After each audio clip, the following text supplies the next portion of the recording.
chapter 2, verses 1 through 8.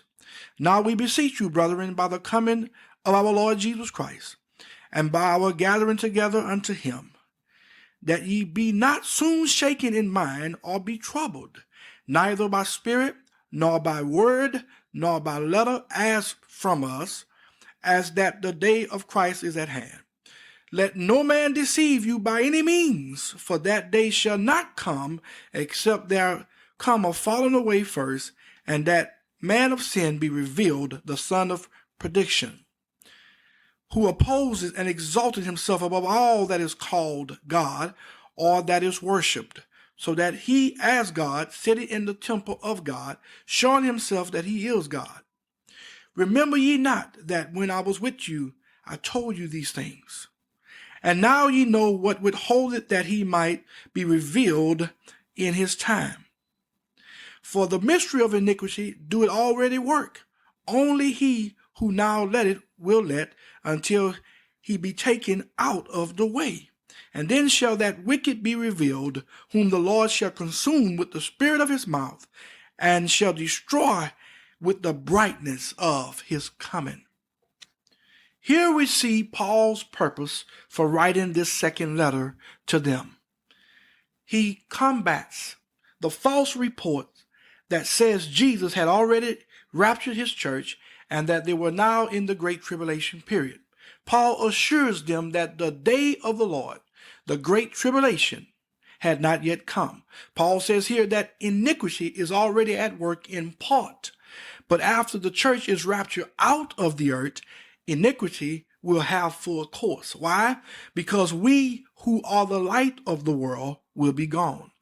And when this happens, the man of sin will come forth and exalt himself above all that is called God, and will think that he is Christ.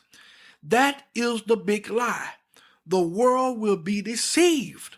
The Antichrist, the man of sin, will be a world dictator. No one on earth will be able to stop him. Only the second coming of Jesus will stop him. Jesus' first coming was a gracious appearing. Titus chapter 2 and verse 11 says this, "For the grace of God that bringeth salvation had appeared to all men." The second coming of Christ will be different. First, he will take his church out of the world, and then after a period of time, he, along with his saints, will come to the earth to establish his kingdom on the earth. At that time, the Antichrist shall be consumed and destroyed with the brightness of his coming. Verses 9 through 12. Even him whose coming is after the working of Satan, with all power and signs and lying wonders, and with all deceivableness of unrighteousness in them that perish, because they received not the love of the truth, that they might be saved. And for this cause God shall send them strong delusion, that they should believe a lie, that they all might be damned who believed not the truth, but had pleasure in unrighteousness. Those who didn't believe the gospel, those who rejected Jesus, shall believe the big lie. God will send them strong delusion. In other words, God will let the world believe the lie. Now, what is the big lie?